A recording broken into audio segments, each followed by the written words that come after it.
Assalamualaikum warahmatullahi wabarakatuh.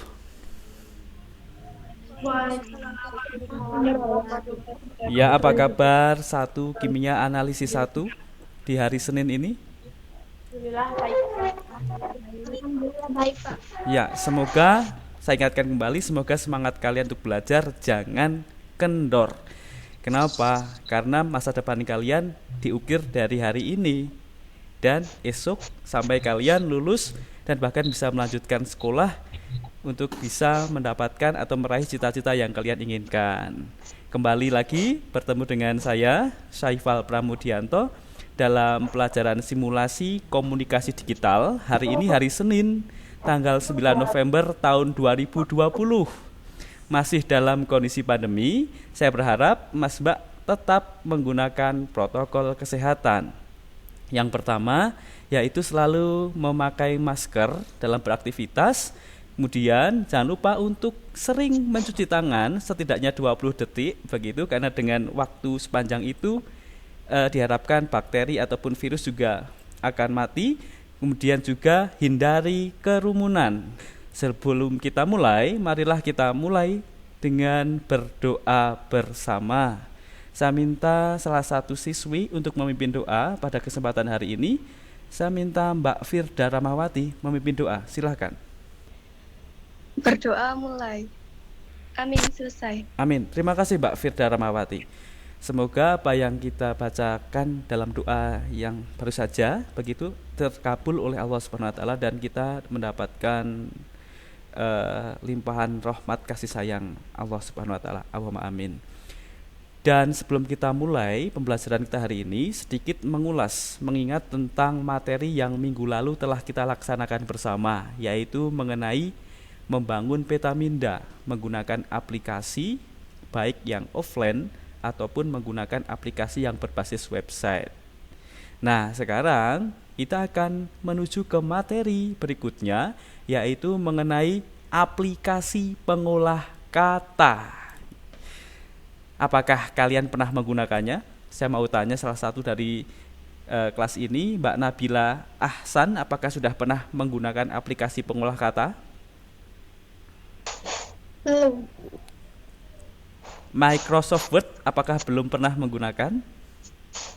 Pernah. Nah, itu dia. Jadi kalau kita berbicara tentang aplikasi pengolah kata, kita bingung, apa itu?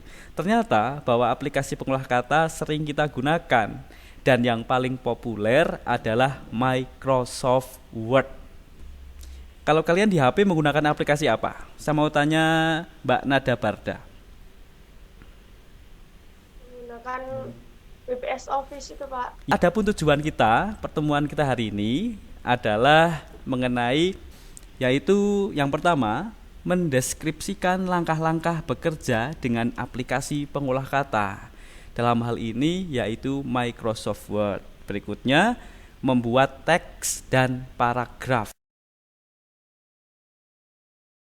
Langsung saja saya akan presentasikan materi kita hari ini. Mohon untuk disimak.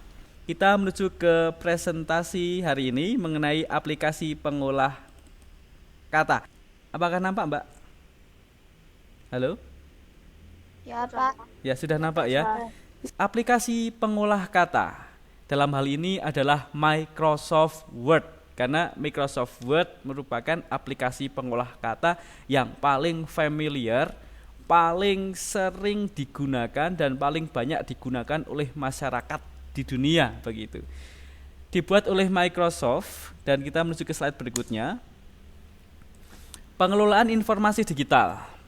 Kebutuhan setiap orang terhadap informasi mengakibatkan perubahan perilaku pemenuhan kebutuhan ke arah digital. Kita menuju ke slide berikutnya.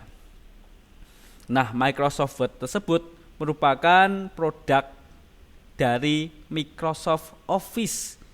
Microsoft Word adalah merupakan bagian dari paket instalasi Microsoft Office, berfungsi sebagai perangkat lunak pengolah kata, meliputi membuat, mengedit, memformat dokumen. Sejauh ini ada pertanyaan? Pak mau bertanya. Oke, silahkan. Siapa perancang atau pembuat aplikasi Microsoft Word? Waduh, ya ini menarik pertanyaannya, tapi secara detail saya belum hafal. Akan segera saya jawab nanti di Google Classroom. Jadi Microsoft Word ini setahu saya, kalau siapa dan yang membangun itu bukan personal ya. Jadi tim, grup, begitu. Kalau personal, luar biasa itu. Setahun pun gak selesai aplikasinya. Pertanyaan yang bagus, Mbak Aprilia Herawati. Terima kasih. Ada lagi pertanyaan? Adakah pertanyaan? Cukup ya? Ada? Cukup? Silakan. Mbak Sabrina. Pertanyaannya, apa perbedaan Microsoft Word di laptop dan di HP? Jelas berbeda. Biasanya kalau di Microsoft Word di laptop itu fiturnya lengkap. Penataan fitur akan sangat mudah dijangkau dan juga sangat mudah dilakukan pengetikan karena kondisi keyboard yang luas. Sangat berbeda. Kalau di Mbak Sabrina, apakah menggunakan Office di HP? Betul, ya. Office atau aplikasi lain? WPS atau Office? Word. Bagaimana menurut Mbak Sabrina di situ? Apakah enak? Kurang ribet. Oh, jelas. Berikutnya, program aplikasi perkantoran atau Microsoft Office tidak terlepas dari penggunaan papan ketik atau yang disebut dengan keyboard. Maaf Pak menyela, tapi ya? Disuruh nge-admit Nurita. Oke.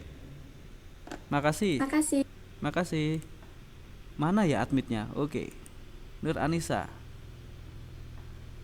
Sudah, kembali ke presentasi saya. Ini dia rumah jari. Ke slide berikutnya. Teks paragraf, yaitu pertama yaitu ada teks paragraf deskriptif, naratif, argumentatif, persuasif, dan lain sebagainya. Kita ke slide berikutnya. Jenis paragraf menurut tujuannya. Nah, berdasarkan tujuannya ternyata ada setidaknya 5 paragraf, yaitu yang pertama paragraf narasi.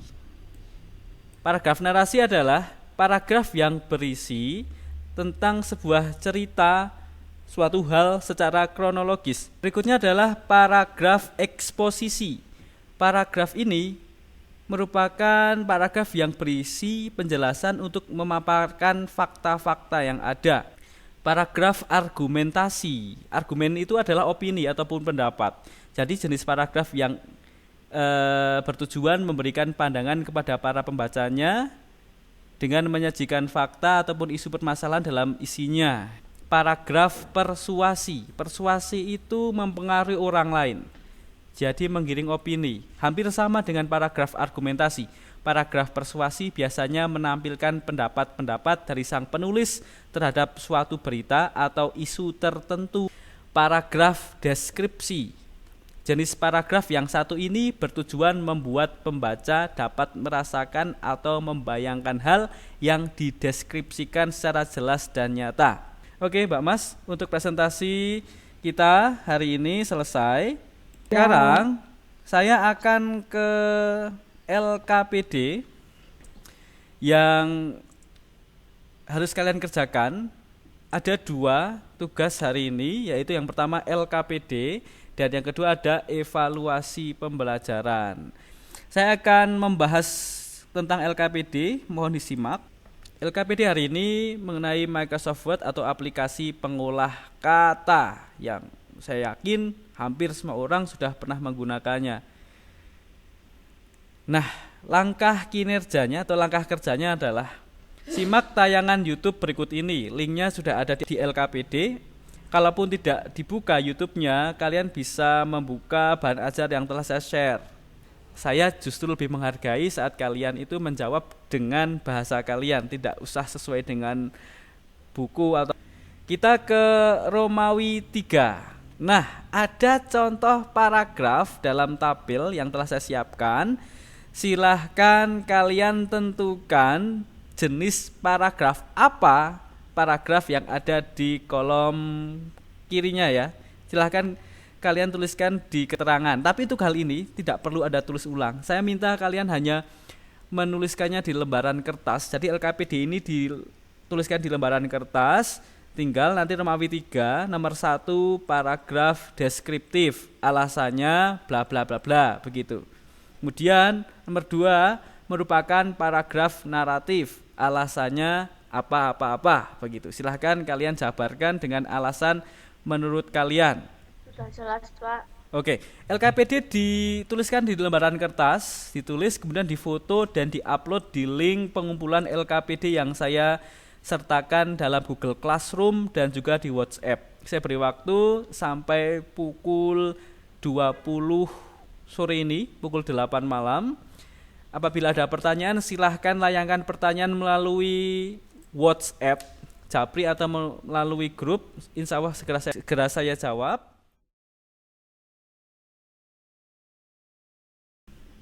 Saya ingatkan untuk absensi di link yang telah saya siapkan. Jangan lupa untuk mengerjakan evaluasi pembelajaran 10 pilihan ganda. Segera kita tutup pertemuan kita kali ini. Namun sebelum saya akan tutup pertemuan kita kali ini, sedikit menggambarkan tentang pertemuan berikutnya adalah mengenai fitur-fitur atau menu-menu yang berada dalam Microsoft Word begitu. Jadi misalnya menu edit, menu view dan sebagainya, apa gunanya dan apa submenu di dalamnya, seperti itu untuk pertemuan berikutnya. Dan sebelum saya tutup, saya minta untuk Mbak Fadila Aryani membacakan kesimpulan tentang pertemuan pembelajaran kita di hari Senin ini. Silahkan Mbak Fadila. Ya, Pak. Terima kasih. Jadi, kesimpulan dari saya adalah perangkat lunak pengolah kata adalah suatu aplikasi komputer yang digunakan untuk produksi segala jenis bahan yang dapat dicetak. Contoh perangkat lunak pengolah kata adalah Microsoft Word dan OpenOffice. Oke, terima kasih. Terima kasih Mbak Fadila, dan saya harap semoga pembelajaran kita kali ini bermanfaat untuk kedepannya, dan masih saya ingatkan untuk selalu melaksanakan protokol kesehatan. Namun sebelum kita akhiri, mari kita berdoa terlebih dahulu. Silahkan dimulai. Berdoa. Amin ya rabbal alamin. Semoga Allah Subhanahu wa taala meridhoi kita semua. Terima kasih untuk hari ini atas atensi kalian. Jangan lupa untuk absensi, kemudian jangan lupa untuk mengerjakan evaluasi pembelajaran. LKPD dikumpulkan, batas waktunya pukul 8 malam. Saya akhiri, jangan lupa untuk selalu semangat belajar dan tetap melaksanakan protokol kesehatan. Terima kasih dan mohon pamit. Wassalamualaikum warahmatullahi wabarakatuh. Terima kasih Mbak, terima kasih semuanya.